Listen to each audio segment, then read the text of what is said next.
Friends, Srimadi Sona, and dear colleagues, we are going to start our first session. ഇതൊരു ചരിത്ര ദിനമാണ്. 1948 December 10 ഐക്യരാഷ്ട്രസഭ പാരീസിൽ പ്രഖ്യാപിച്ച മനുഷ്യാവകാശ പ്രഖ്യാപന ദിനം പോലൊരു ചരിത്ര ദിനം. കക്ഷി രാഷ്ട്രീയത്തിനപ്പുറം ദളിത് സമൂഹം ഒത്തുചേർന്നിരിക്കുന്നു. പോയ കാലത്തിൻ്റെ അവഗണനയിൽ നിന്ന് പുതിയ കാലത്തിൻ്റെ പരിഗണനയിലേക്ക് മാറുമ്പോഴും നമ്മൾ അനുഭവിക്കുന്ന നിരവധി വെല്ലുവിളികൾ ഉണ്ട്, പരാതികളുണ്ട്, പരിഭവങ്ങൾ ഉണ്ട്. ഭരണഘടന അനുവദിച്ചു നൽകിയ അവകാശങ്ങൾ ഇപ്പോഴും അനുഭവിക്കുവാൻ കഴിയാത്തവരുണ്ട്. പുറമോടിക്കപ്പുറം ദളിതനെ മനസ്സുകൊണ്ട് അംഗീകരിക്കുവാൻ കഴിയാത്തവർ ഇപ്പോഴുമുണ്ട്. കുടിവെള്ളവും വഴിയും വ്യക്തി സ്വാതന്ത്ര്യവും നിഷേധിക്കപ്പെടുന്നവർ ഇപ്പോഴുമുണ്ട്. അധികാര സ്ഥാനങ്ങളിലെ ദളിതനെ പോലും അവജ്ഞയോടെ നോക്കിക്കാണുന്നവരുണ്ട്. ദളിതൻ എന്നും ഭരിക്കപ്പെടേണ്ടവൻ മാത്രമാണെന്ന് ചിന്തിക്കുന്നവരുമുണ്ട്. ഭരണഘടന കൽപ്പിച്ചു നൽകിയ അവകാശങ്ങളിൽ പോലും അനീതി കൊണ്ട് മനസ്സു ചുട്ടിപ്പൊള്ളിക്കുന്നവരുണ്ട്. നമുക്ക് ചർച്ച ചെയ്യണം, പരിഹാരങ്ങൾ ഉരുത്തിരിയണം, ഉയർന്നു വരുന്ന നിർദ്ദേശങ്ങൾ ജനസമൂഹത്തിന് മുൻപിൽ അവതരിപ്പിക്കണം, അധികാരികൾക്ക് മുൻപിൽ എത്തിക്കണം, സമർപ്പിക്കണം. രാജ്യം സ്വതന്ത്രമായി നൂറ്റാണ്ടിനോട് അടുക്കുമ്പോഴും അവഗണിക്കപ്പെടുന്ന ഒരു ജനസമൂഹമായി ദളിത് സമൂഹം ഇന്ത്യയിൽ മാറിക്കൂടാ. ഞാനിത് പറയുമ്പോൾ രാജ്യം ദളിതന് നൽകുന്ന പരിരക്ഷ മറന്നുകൊണ്ടല്ല, മറിച്ച് സാധാരണ ഗ്രാമങ്ങളിൽ ഇന്നും വിവേചനത്തിൻ്റെ കയ്പുനീർ കുടിക്കുന്ന എൻ്റെ സഹോദരങ്ങളെ ഓർത്തുകൊണ്ട് തന്നെയാണ്. രമേശ് ജിയെ കുറിച്ച് പറയുമ്പോൾ ഇന്ന് നമ്മൾ ഈ കോൺക്ലേവിൽ ഒത്തുചേരുമ്പോൾ MP ആയിട്ടുണ്ട്, MLA ആയിട്ടുണ്ട്, മന്ത്രിയായിട്ടുണ്ട്, ആഭ്യന്തര മന്ത്രിയായിട്ടുണ്ട്, പ്രതിപക്ഷ നേതാവായിട്ടുണ്ട്. അതുമാത്രമല്ല, കേരളത്തിലെ ഏറ്റവും കുറഞ്ഞ പ്രായത്തിൽ മന്ത്രിയായിട്ടുള്ള റെക്കോർഡ് ഇന്നും അദ്ദേഹത്തിൻ്റെ പേരിലാണ് എന്ന് നമുക്ക് അഭിമാനിക്കാം. ഒരുപക്ഷെ തദ്ദേശ സ്വയംഭരണ സ്ഥാപനങ്ങളിലേക്ക് ഞാൻ പോലും ഒരു ബ്ലോക്ക് പഞ്ചായത്ത് മെമ്പർ ആകുന്ന അല്ലെങ്കിൽ ഒരു പ്രസിഡന്റ് ആകുന്ന പ്രായത്തിന് മുൻപ് തന്നെ കേരളത്തിൻ്റെ മന്ത്രിയായ വ്യക്തിയാണ് അദ്ദേഹം. കേരളത്തിലെ ഏത് ഗ്രാമങ്ങളിലെയും പ്രവർത്തകരെയും പേരെടുത്ത് വിളിക്കുവാൻ കഴിയുന്ന നേതാവാണ് അദ്ദേഹം. കാരണം മറ്റൊന്നല്ല, അദ്ദേഹത്തിൻ്റെ പ്രവർത്തനങ്ങൾ അങ്ങനെ ആയിരുന്നു. പദയാത്രകൾ നടത്തിയും വാഹന ജാഥകൾ സംഘടിപ്പിച്ചും യുവജന വിദ്യാർത്ഥി പ്രസ്ഥാനങ്ങൾക്ക് കരുത്തേകി ഗ്രാമങ്ങളിലൂടെ സഞ്ചരിച്ച വ്യക്തിയാണ് രമേശ് ജി. ദേശീയ തലത്തിൽ പ്രവർത്തിച്ച് ദീർഘകാല പരിചയമുള്ള വ്യക്തിയാണ് അദ്ദേഹം. ഇന്ത്യയിലെ തലമുതിർന്ന ഇന്നത്തെ പല നേതാക്കന്മാരുടെയും കൂടെ വിവിധ കക്ഷി രാഷ്ട്രീയത്തിനപ്പുറം പ്രവർത്തിച്ച് പരിചയമുള്ള രമേശ് ജി നമ്മളെപ്പോലെയുള്ള, എന്നെപ്പോലെയുള്ള താഴെ തട്ടിൽ നിന്നും വളർന്നു വരുന്ന ഞങ്ങൾക്ക് അദ്ദേഹം നൽകുന്ന പിന്തുണ വാക്കുകളിൽ പറഞ്ഞു തീർക്കുവാൻ കഴിയില്ല. ഓരോ പാർലമെന്ററി രംഗത്തേക്കും എൻ്റെ പ്രസ്ഥാനം അവസരം നൽകിയപ്പോൾ അവിടെയെല്ലാം വലിയ പിന്തുണ നൽകിയ പ്രിയങ്കരനായ രമേശ് ജി കഴിഞ്ഞ 15 വർഷക്കാലമായി ഓരോ പുതുവർഷം പുലരുമ്പോഴും ഏറ്റവും താഴെ തട്ടിൽ നിൽക്കുന്ന ഊരുകളിലും പട്ടികജാതി പട്ടികവർഗ ആളുകൾ താമസിക്കുന്ന ഇടങ്ങൾ സന്ദർശിച്ചുകൊണ്ട് പ്രശ്നം പരിഹരിക്കുന്നതിന് വേണ്ടി സർക്കാരിൻ്റെ ശ്രദ്ധകളിലേക്ക് കൊണ്ടുവരുന്നതിനും സാമൂഹിക ഇടപെടൽ നടത്തുന്നതിൻ്റെയും തുടർന്നു വരുന്ന ഗാന്ധിഗ്രാം പദ്ധതിയുടെ ഭാഗമായി അദ്ദേഹം നേടിയെടുത്തിരിക്കുന്ന അനുഭവ സമ്പത്തുകളുടെ വെളിച്ചത്തിലാണ് ഇന്ന് തിരുവനന്തപുരത്ത് ഈ കോൺക്ലേവ് നടക്കുന്നത്. ഈ കോൺക്ലേവ് ഔപചാരികമായിട്ട് ഉദ്ഘാടനം ചെയ്യുവാൻ എത്തിയിരിക്കുന്നത് മുൻ മന്ത്രി കൂടിയായ വണ്ടൂർ നിയോജക മണ്ഡലം MLA കൂടിയായ ഏറെ പ്രിയങ്കരനായ ശ്രീ AP അനിൽകുമാർ അവർകളാണ്. രാഷ്ട്രീയത്തിന് അതീതമായി രാജ്യത്തിൻ്റെ വിവിധ ഭാഗങ്ങളിൽ നിന്നുള്ളവർ ഇവിടെയുണ്ട്. ആദ്യ സെഷനിൽ നമ്മൾ ചർച്ച ചെയ്യുന്നത് ഏറ്റവും സുപ്രധാന വിഷയം തന്നെയാണ്. ഈ സെഷൻ ഉദ്ഘാടനം ചെയ്യുന്നതിന് എത്തിച്ചേർന്നിരിക്കുന്ന MLAയെ ഏറെ ആദരപൂർവ്വം ക്ഷണിക്കുകയാണ്. സംസ്ഥാന ചരിത്രത്തിൽ ആദ്യമായി പട്ടികജാതി വകുപ്പിന് കീഴിൽ മെഡിക്കൽ കോളേജ് അനുവദിച്ച് ചരിത്രം കുറിച്ച മന്ത്രിയാണ് അദ്ദേഹം. ടൂറിസം രംഗം കേവലം സിറ്റികളിൽ മാത്രം ഒതുങ്ങിയിരുന്ന കാലത്ത് ഉൾനാടൻ പ്രദേശങ്ങളെയും ഗ്രാമങ്ങളെയും ആ പൈതൃകം നഷ്ടപ്പെടുത്താതെ അത് കാത്തു സൂക്ഷിച്ചുകൊണ്ട് ലോകത്തിൻ്റെ മാപ്പുകളിൽ രേഖപ്പെടുത്തുന്നതിന് നൂതന പദ്ധതികൾ ആവിഷ്കരിച്ച് ഏത് വകുപ്പും പ്രാപ്തിയോടുകൂടി കൈകാര്യം ചെയ്യുവാൻ കഴിയുമെന്ന് തെളിയിച്ച വ്യക്തി കൂടിയാണ് ശ്രീ AP അനിൽകുമാർ MLA. ഏറെ സന്തോഷത്തോടുകൂടി ഗാന്ധിഗ്രാം പദ്ധതിയുടെ ഇന്നത്തെ ഈ കോൺക്ലേവിൻ്റെ ആദ്യ സെഷൻ ഉദ്ഘാടനം ചെയ്യുന്നതിന് വേണ്ടി എല്ലാവരുടെയും നിറഞ്ഞ കയ്യടിയോടുകൂടി ശ്രീ AP അനിൽകുമാർ MLAയെ സാദരം ക്ഷണിക്കുകയാണ്.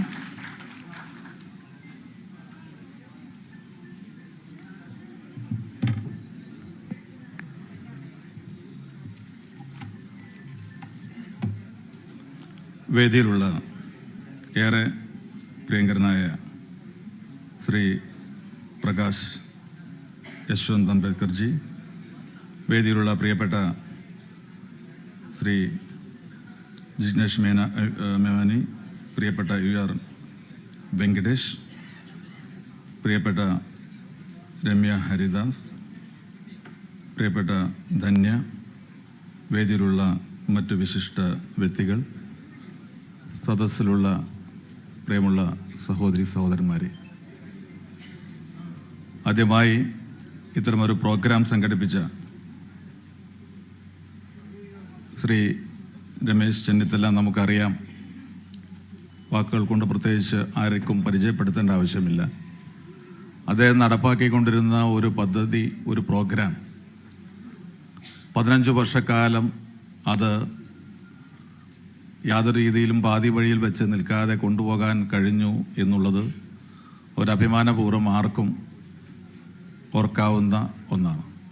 അതുകൊണ്ട് തന്നെ അതോടനുബന്ധിച്ച് ഇത്തരത്തിലുള്ള ഒരു ദളിത് പ്രോഗ്രസ് കോൺക്ലേവ് അദ്ദേഹം സംഘടിപ്പിച്ചു എന്നുള്ളത് ഏറ്റവും അഭിമാനകരമായ കാര്യമാണ്. അദ്ദേഹത്തെ പ്രത്യേകം അഭിനന്ദിക്കുവാൻ ഞാൻ ആദ്യമായിട്ട് ഈ സന്ദർഭം വിനിയോഗിക്കുന്നു. നമ്മൾ ഒരുപാട് വൈകിയാണ് ഇവിടെ ഓടിക്കൊണ്ടിരിക്കുന്നത്. ഏതാണ്ട് 10:50 ആരംഭിക്കേണ്ട ഒരു സെഷനാണ്.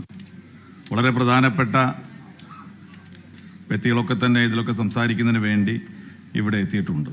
അതുകൊണ്ട് സമയം പരിമിതപ്പെടുത്തി സംസാരിക്കുക എന്നുള്ളത് എൻ്റെ ഒരു ഉത്തരവാദിത്തമായി ഞാൻ കാണുകയാണ്. പക്ഷെ ഒരുപാട് കാര്യങ്ങൾ സംസാരിക്കാനുള്ള വിഷയമാണ്. ഒരുപാട് കാര്യങ്ങൾ ചർച്ച ചെയ്യേണ്ട ഒന്നാണ്. ഏറ്റവും പ്രധാനമായി നമ്മുടെ ഭരണഘടനയുമായി ബന്ധപ്പെട്ട വിഷയങ്ങൾ ഇന്ന് ചർച്ച ചെയ്യപ്പെടുന്ന ഒരു സെഷനാണ്. നമ്മെ സംബന്ധിച്ചിടത്തോളം നമ്മുടെ ഭരണഘടന, അതിനെക്കുറിച്ച് ഒരുപാട് വിമർശനങ്ങളുണ്ട്, ഒരുപാട് നല്ല രീതിയിൽ നോക്കിക്കാണുന്നവരുണ്ട്.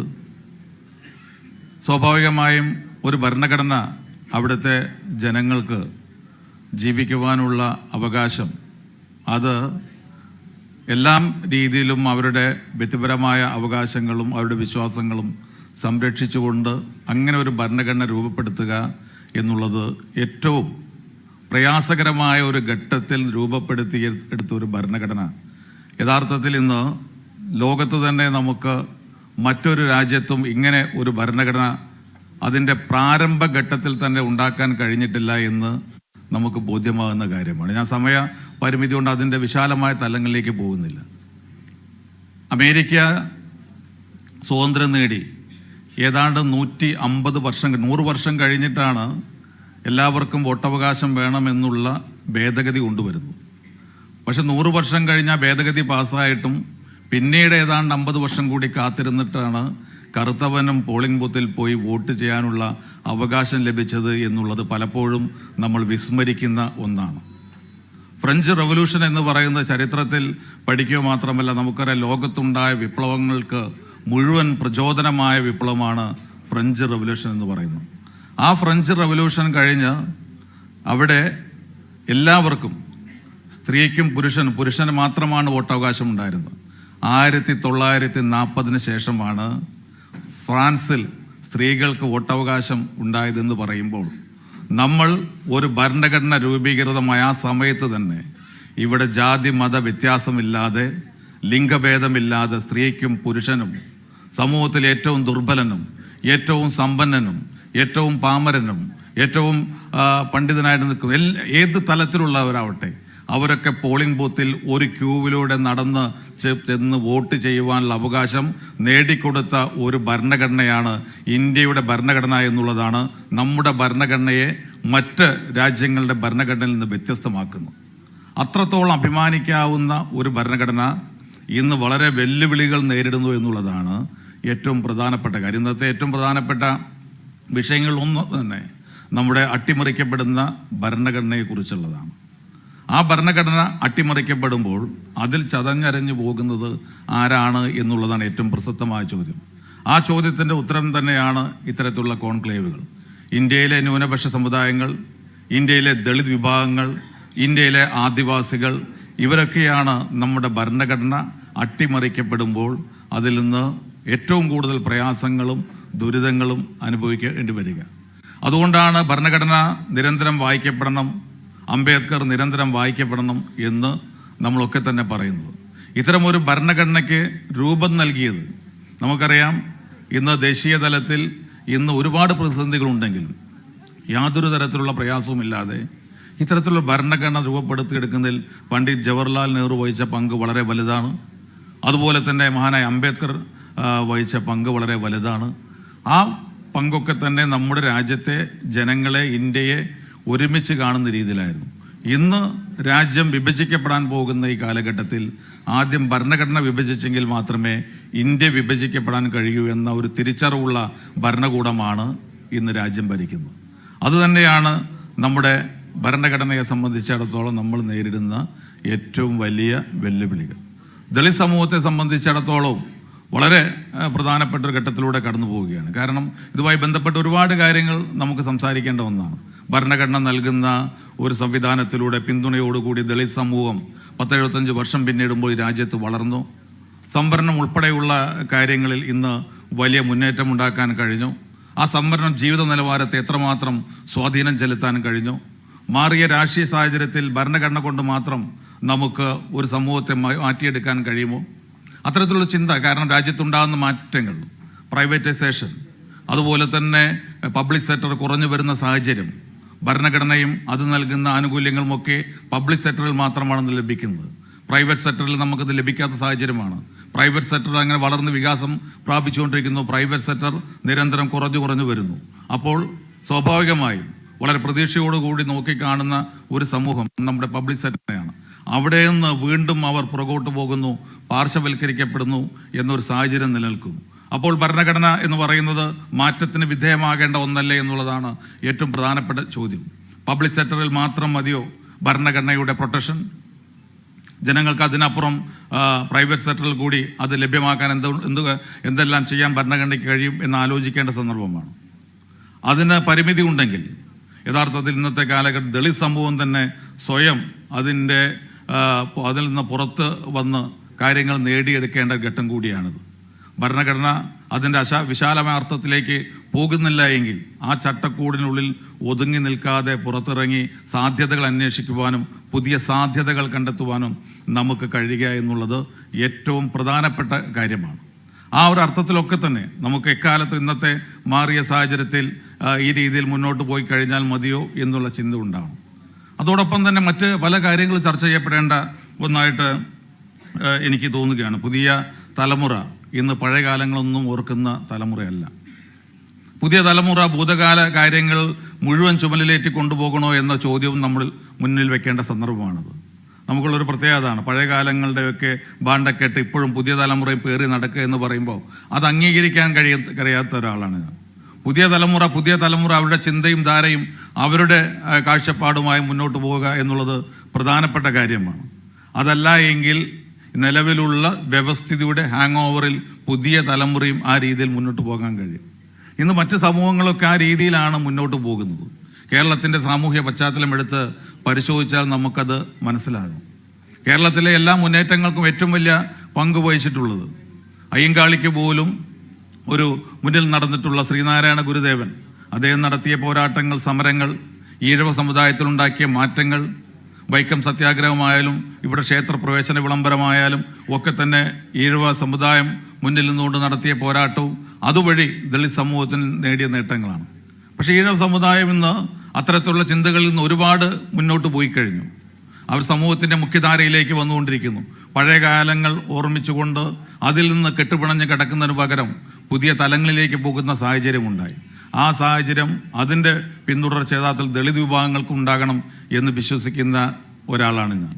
പഴയകാലത്ത് മഹാനായ അയ്യങ്കാളി 10 BA ഉണ്ടാകണമെന്ന് പറയുമ്പോൾ ഇന്ന് നമ്മൾ 100 MBBS അല്ലെങ്കിൽ 100 എഞ്ചിനീയറിംഗ് ബിരുദധാരികളോ ഉണ്ടാവണമെന്ന് ആഗ്രഹിക്കുന്ന ഒരു കാലഘട്ടമല്ല. നമുക്കതുണ്ട്. MBBS ആയാലും എഞ്ചിനീയറിംഗ് ആയാലും PhD എടുത്തവരും അതുപോലെ തന്നെ ഏറ്റവും ഉയർന്ന സ്ഥാനങ്ങൾ IAS ഇന്ന് ഇഷ്ടം പോലെ ഉണ്ട്. ഉന്നത സിവിൽ സർവീസിൽ ഇന്ന് ആളുകളുണ്ട്. പക്ഷെ ഇതൊക്കെ വരുമ്പോൾ നമ്മൾ ചിന്തിക്കേണ്ട കാര്യമുണ്ട്. എന്തുകൊണ്ട് 500 പേർക്ക് തൊഴിൽ കൊടുക്കുന്ന, 1000 പേർക്ക് തൊഴിൽ കൊടുക്കാൻ കഴിയുന്ന 10 വ്യവസായികൾ ഉണ്ടാക്കുവാൻ ഇന്ന് കഴിയുന്നില്ല എന്ന് ചിന്തിക്കേണ്ട ഒരു കാലഘട്ടമാണ്.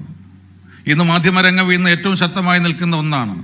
പ്രിന്റഡ് മീഡിയ ആവട്ടെ അല്ലെങ്കിൽ വിഷ്വൽ മീഡിയ ആവട്ടെ, മറ്റേത് തലത്തിലുള്ളതും ശരി, ആ തലങ്ങളിൽ ഇന്ന് എന്തുകൊണ്ട് 10-15 പേർ ഇന്ന് കേരളത്തിൻ്റെ മാധ്യമരംഗത്ത്, ഞാൻ ഇന്ത്യയിലെ കാര്യമല്ല പറഞ്ഞു, അതിനേക്കാളൊക്കെ ഏറെ മുന്നിട്ട് നിൽക്കുന്ന കേരളത്തിൽ പോലും നമുക്ക് അഭിമാനത്തോടു കൂടി പറയാൻ കഴിയുന്ന 10 മാധ്യമ പ്രവർത്തകരെ ഉണ്ടാക്കിയെടുക്കാൻ കഴിയുന്നില്ല? 10 വ്യവസായികളെ ഉണ്ടാക്കിയെടുക്കാൻ കഴിയുന്നില്ല? അതുപോലെ ഓരോ തലങ്ങളിലെടുത്ത് നോക്കിക്കഴിഞ്ഞാലും നമുക്കറിയാം, ഏറ്റവും കൂടുതൽ കലയും അതുപോലെ തന്നെ മറ്റു മേഖലയും ഒക്കെ ഉൾക്കൊള്ളുന്നവരാണ് മലയാളികൾ. ആ രംഗത്ത് എന്തുകൊണ്ട് കടന്നു വരുന്നില്ല?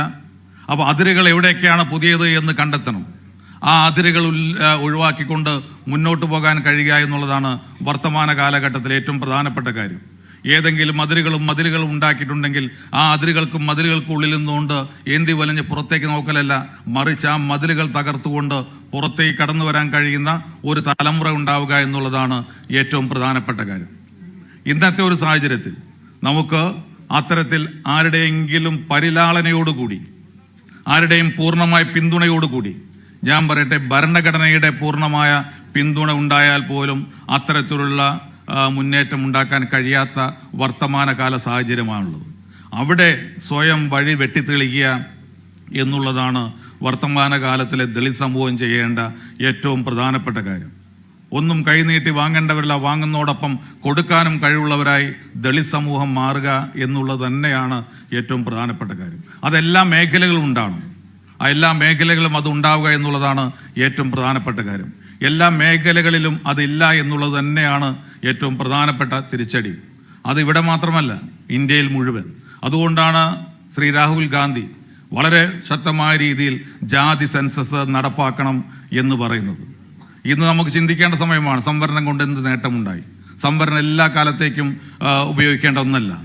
അതൊരു ഘട്ടത്തിൽ അത് തിരിച്ചു നടക്കേണ്ട ഒന്നാണ്. പക്ഷെ ഇവിടെ ഓരോ ദിവസം കഴിയുന്തോറും സംവരണത്തിലേക്ക് നടന്നുകൊണ്ടിരിക്കുകയാണ്.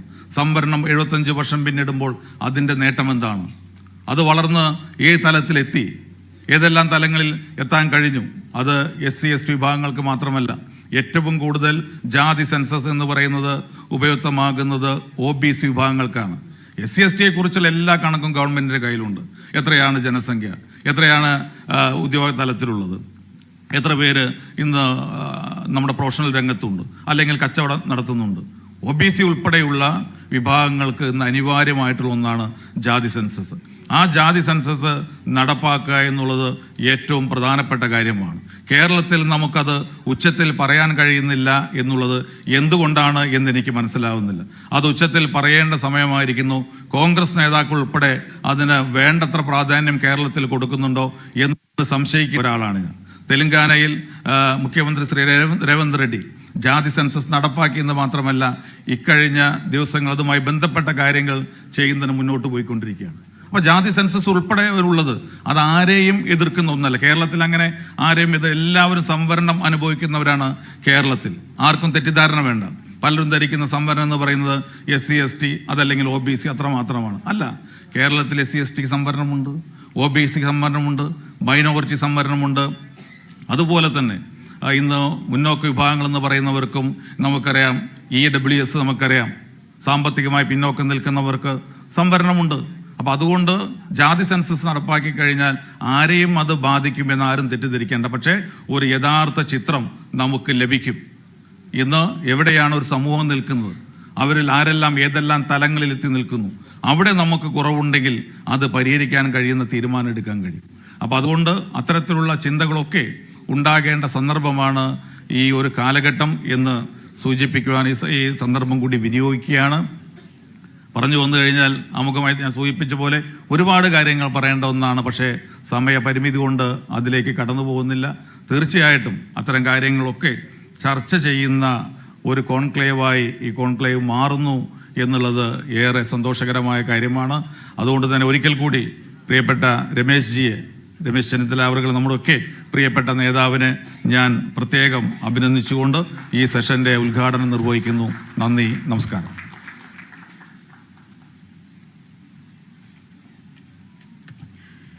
ഉദ്ഘാടനം നിർവഹിച്ച AP അനിൽകുമാർ MLA അവർക്ക് ഹൃദയം നിറഞ്ഞ നന്ദി പറയുകയാണ്. ആഴത്തിൽ ഈ വിഷയത്തിനെ കുറിച്ച് അദ്ദേഹത്തിൻ്റെ അറിവും അത് അദ്ദേഹം നമ്മളോട് പങ്കുവെക്കുകയും ഈ ചർച്ചയിലേക്ക് അത് മുതൽക്കൂട്ടാകുന്ന രീതിയിൽ ഉദ്ഘാടന ഭാഷണത്തിൽ സൂചിപ്പിച്ച അദ്ദേഹത്തിന് ഒരിക്കൽ കൂടി സംഘാടകർക്ക് വേണ്ടി ഹൃദയം നിറഞ്ഞ നന്ദി പറയുന്നു. ദളിതൻ്റെ നിയമപരമായ അവകാശങ്ങളെപ്പോലും അട്ടിമറിക്കപ്പെടുന്നത് എങ്ങനെയാണ് നമ്മൾ ഈ സെഷനിൽ ചർച്ച ചെയ്യുന്നു. അതീവ ഗൗരവകരമായ വിഷയം അവതരിപ്പിക്കുന്നത് ബഹുമാന്യനായ പ്രകാശ് യശ്വന്ത് അംബേദ്കർ MP ആണ്. ഇന്ന് രാജ്യത്ത് ഈ വിഷയം അവതരിപ്പിക്കാൻ അദ്ദേഹത്തോളം അർഹതയുള്ളവർ മറ്റാരുമില്ല എന്നാണ് എൻ്റെ വിശ്വാസം. കഴിഞ്ഞ കാലത്ത് മനുഷ്യരായി പരിഗണിക്കപ്പെടാൻ പോലും അർഹത ഇല്ലാതിരുന്നവരെ കോടിക്കണക്കിന് ജനങ്ങളുടെ ഭരണചക്ര കൈകാര്യം ചെയ്യാൻ വരെ പ്രാപ്തരാക്കിയ ഭരണഘടനയുടെ ശില്പി ഡോക്ടർ BR അംബേദ്കറുടെ കൊച്ചുമകൻ, ലോക്സഭയിലും രാജ്യസഭയിലും ദളിതന് വേണ്ടി പോരാടിയ നേതാവ്, വഞ്ചിത് ബഹുജൻ അഗാദി പാർട്ടിയുടെ അമരക്കാരൻ, അനുഭവങ്ങളുടെ തീച്ചൂളയിലൂടെ ജീവിതം കരുത്തുറ്റതാക്കിയ നിയമജ്ഞൻ. അദ്ദേഹത്തിൻ്റെ വാക്കുകൾക്ക് നമ്മൾ സാഗൂതം കാത്തിരിക്കാം. Our first session delves into the topic sabotage of constitution in connection with Dalit and Adivasi reservation.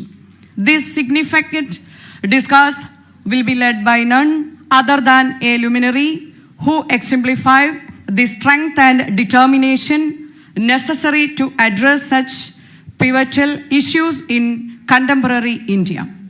We are honored to welcome the grandson of the legendary Dr. BR Ambedkar, the visionary who reshaped the destiny of Dalit and Adivasis, a stanch and unwavering advocate for the rights and justice of marginalized communities, both within and beyond the walls of Parliament. He stands as a paragon of resilience and conviction. He embodies the spirit and ideals of his illustrious ancestor. It is with immense pride that we invite the revered respect Prakash Yashwant Ambedkar MP, fondly regarded as our very own Bala Saheb Ambedkar, to spearhead this session. Let us extend our hearts and minds to absorb his profound insights, engage in meaningful dialogue, and collectively strive towards making this conclave a transformative and fruitful endeavor. The floor is yours, sir. Please, sir.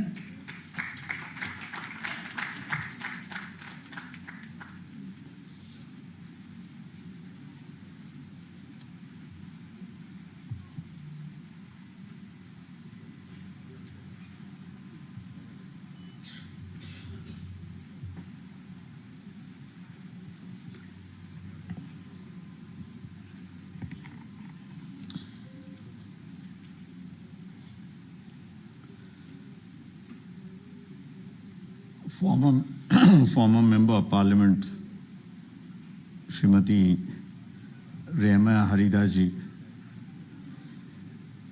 she has introduced me as an MP, but I am not a Member of Parliament now. I was in the past. So I'm making this first clarification so everybody is aware of it. colleagues on the dais, Dr. Sona PR, Mr. A.P. Anil Kumar MLA has already spoken over here, and the topic are two: constitutional rights and its irregularities amongst the Dalit. And below that, there is a subject of constitution in connection with the Dalits and Adivasi reservation. In the first place, we narrow our discussion only to what we are interested. We don't look at the larger picture. That's most important. We have narrowed it down to what the Constitution gives us by way of reservation. That's the only object which we have seen. But there are other aspects of the Constitution, I think so, which needs to be understood, because they are the core to our being free and socially free. One is, I would say, Article 19. Till 1963, the article was in different form. In 1963, the article took a different form.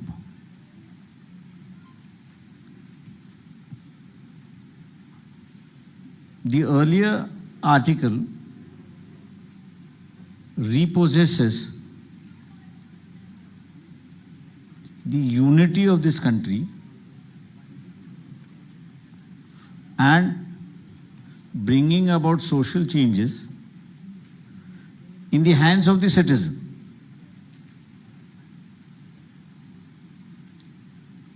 So the citizens were made the masters of this country. And since the citizens were masters of this country,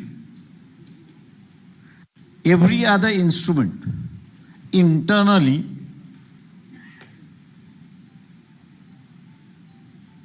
was secondary to the citizens. But in 1963, a fundamental change was brought about, and that fundamental change altered everything.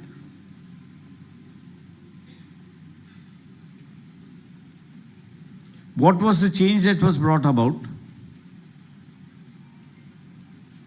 Was no longer the freedom and sovereignty which was in the hands of the citizen were taken away and placed in the hands of the parliament.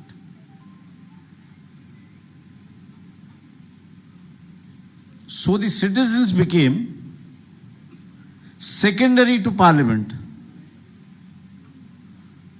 And when citizens became secondary to parliament,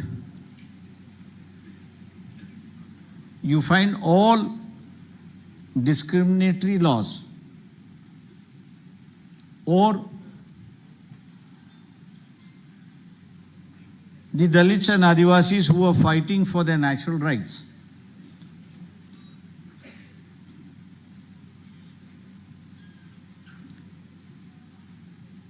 Who are fighting for their natural rights or constitutional rights, they had to face barriers. Barriers in the sense that the new laws gave the parliament, the new amendment, as I've said, to Article 19 in 1963, gave vast powers to the parliament to curtail the movements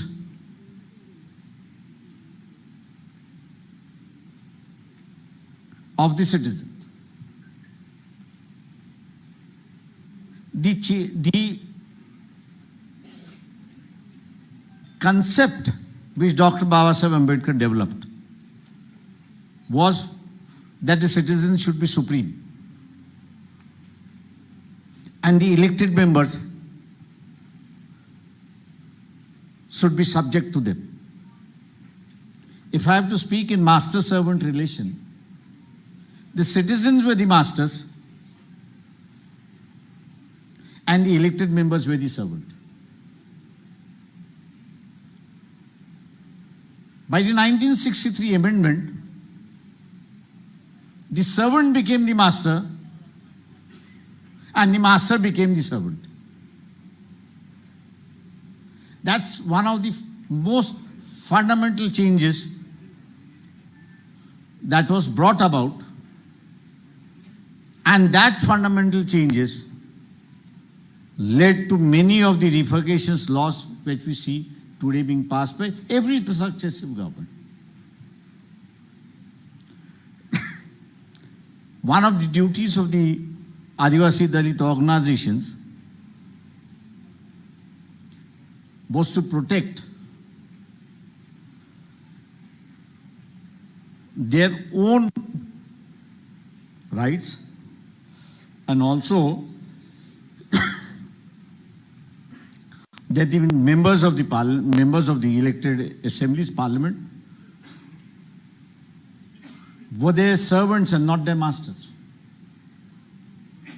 Today what has happened is, if you see the plethora of laws that have come across, you can't agitate against your elected member. You can't agitate against the government. You can't oppose the government policies. You can't speak against the government policies. You have no right to do that. If I have to speak regarding the Adivasis, they have the 6th schedule, 5th and 6th schedule, which is a country within a country.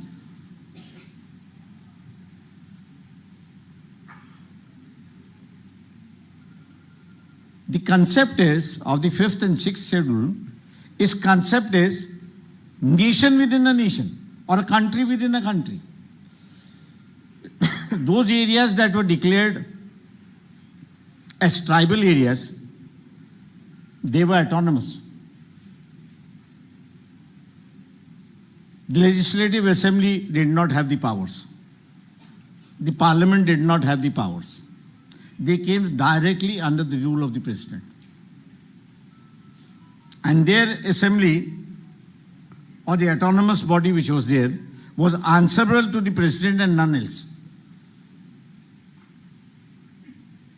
And therefore today we find in the Adivasi area, there is a movement which is going on where they call that Jal, Jangal, Zameen, ये हमारी है, किसी के बाप की नहीं. Because the rights over these minerals, the right over the land and the right over the water is enshrined to the Adivasis under the 5th and 6th schedule. If we had properly advocated the line of thinking, the Adivasis would have been much better off because they would have been the managers or controllers of their own land, own water, and the own minerals which was there. We left that opportunity. Since we left that opportunity, the government entered into the second phase. And that is 72, due to Indira Gandhi, we had the nationalization policy. But even in 1990, we had the privatization policy. As I've said that we have become too narrow.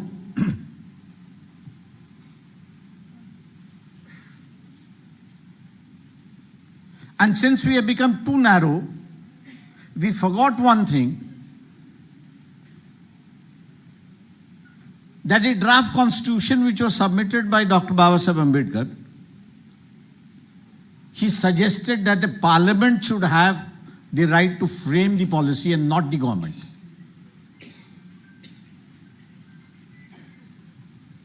Because if you see the Act of 1951, Representation of People's Act 1950 and 51, which he drafted, he didn't make political party an inclusive part of the Act.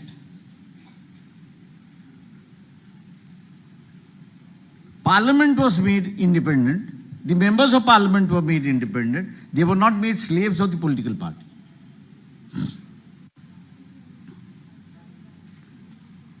But in 89,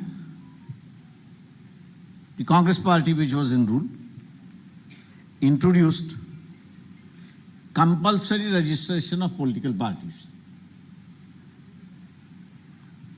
And by registering compulsion political parties, the elected members became the slave of the political parties.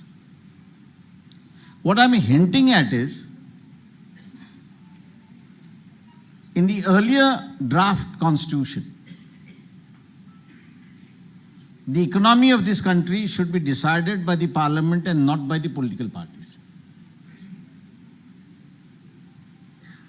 And there he advocated what he pinned down in the states and minorities of dividing economy into three sectors.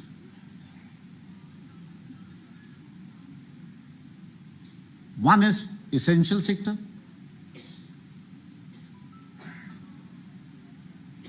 which he said is the lifeline of the nation, which should be in the hands of the parliament.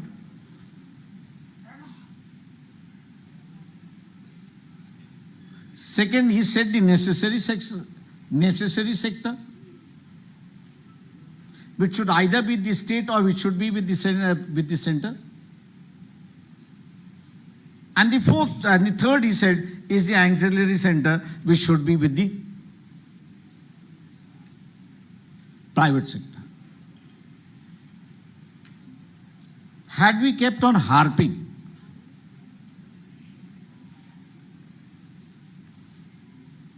on this aspect, the government wouldn't have dared in 1990 to introduce privatization.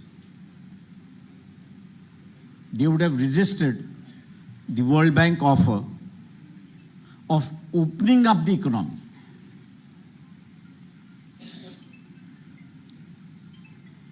The World Bank had asked for opening of the economy, not of disinvestment of the public sector.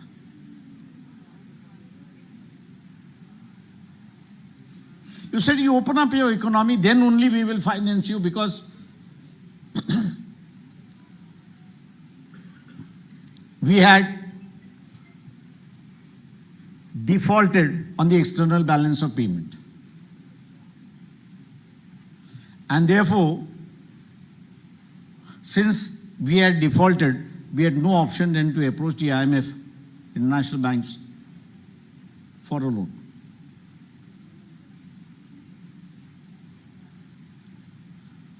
And there came the situation where the Indian economy was opened. Not only Indian economy was opened, but the public sector was sold left, right, and center. Who lost, I would say? No doubt the national exchanger lost.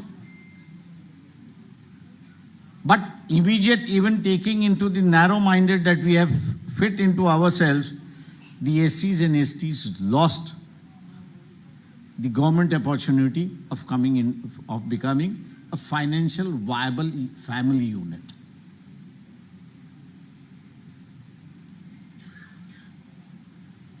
We have to open up and look in a different sense. And when I had a first meeting with all the MPs, because in 90 I was there in Parliament, and when I had a first meeting with all these scheduled caste MPs, for the first meeting everybody attended, but the next meeting I was the only person who was left there.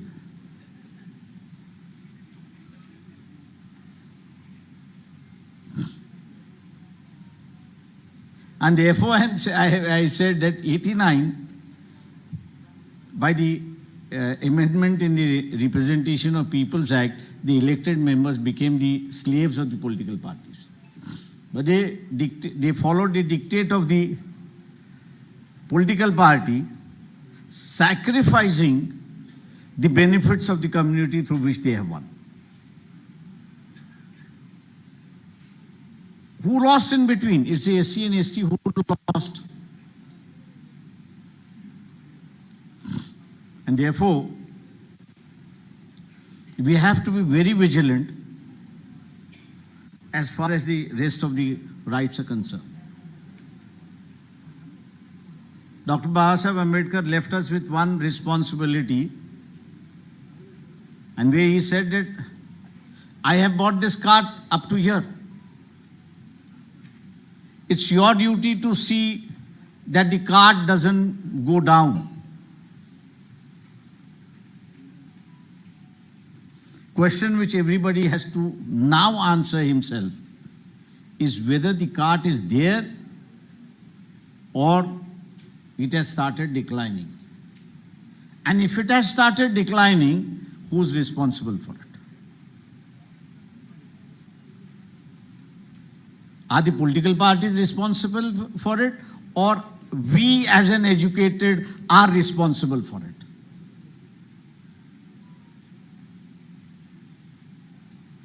My only answer that we failed the coming generation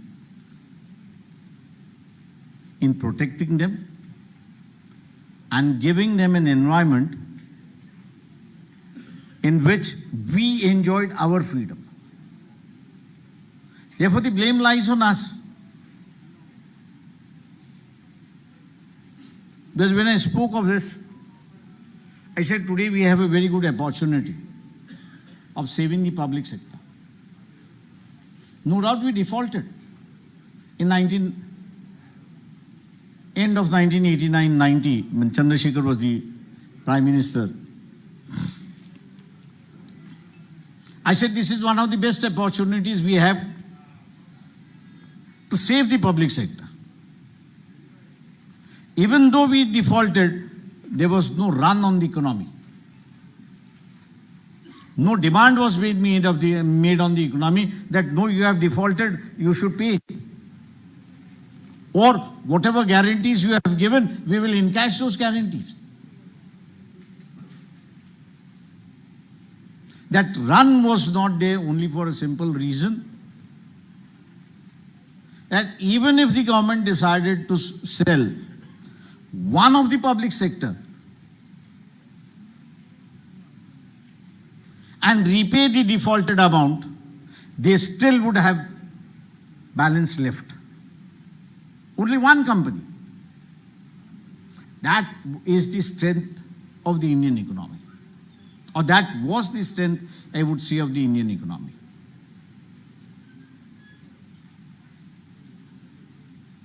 But we,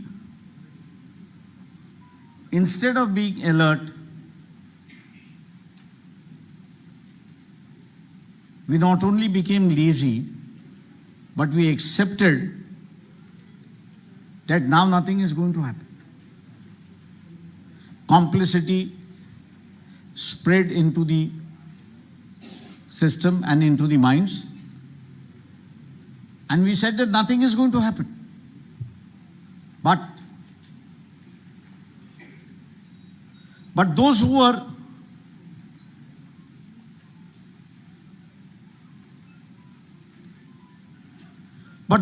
are against your development,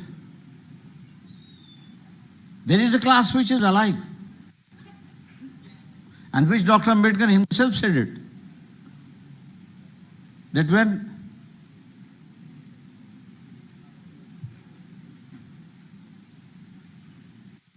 Kranti moves, that revolution moves. Along with that revolution, you have the counter-revolution also. It's always a tussle between the revolutionaries and the counter-revolutionaries. If the revolutionaries are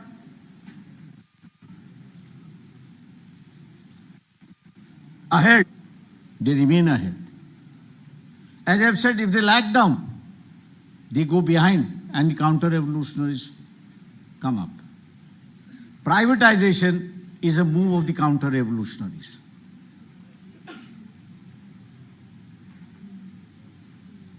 For a reason that those who did not have the means of livelihood, because they didn't have the land, nor they had any properties, which they could encash. So service became their source of revenue. In 1980s, I had worked out a figure for one of the states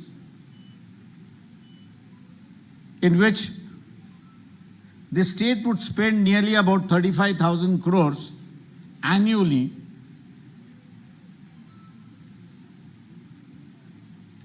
on the salary. Out of this 35,000 crores, 14,000 crores were spent on salaries for SC and ST. 14,000 crores were spent on salaries for SC and ST. That means the SC and ST became the owner of 14,000 crores out of 35,000 crores. And due to this transfer of treasury funds by way of employment,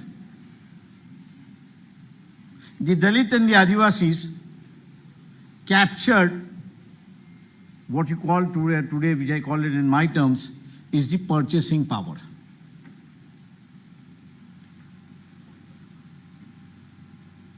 Being have-nots,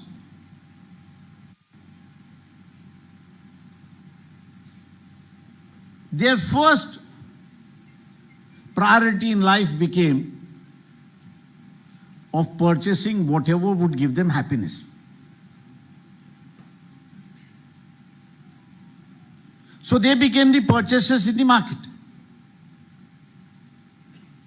And as they became purchasers in the market, they started controlling the market forces.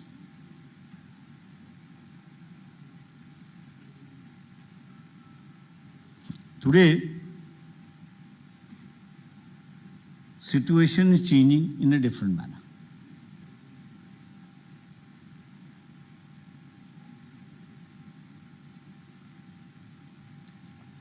What we have to understand today, socially we have come up in life. Socially we have achieved. If you want to achieve other things in life, you have to first stabilize yourself economically. If you don't stabilize yourself economically, whatever social gains you have gained will come down if you become economically weak.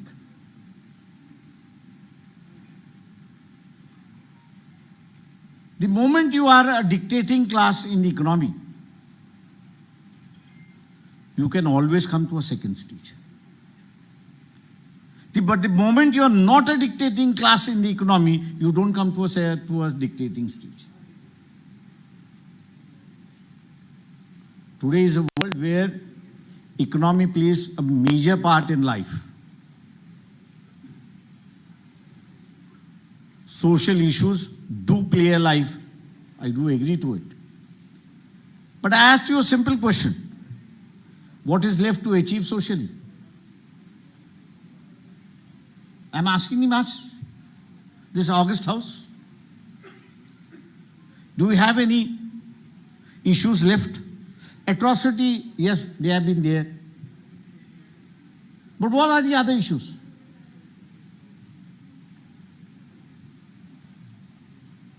Socially, you have come to a strata. You have achieved a strata. Socially, what is left is dictating the society as such. Now, if you have to dictate the society, you have to dictate the market first, and which the class would say, I would say that credit goes to Madam Indira Gandhi, because she went in 1972 for a mass banking nationalization and socialization of health, agriculture, facilities where employment was generated. And that is where I said transfer of resources to the tune of 30-35% from the actual budget on salaries were with the scheduled caste and scheduled tribes. Is that status today? No. You have lost, you're losing, I'll say lost, I won't say lost, but I would say you're losing the market control.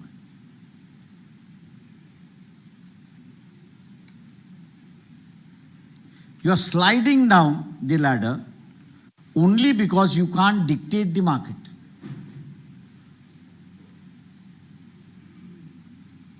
And now if you have to reverse this,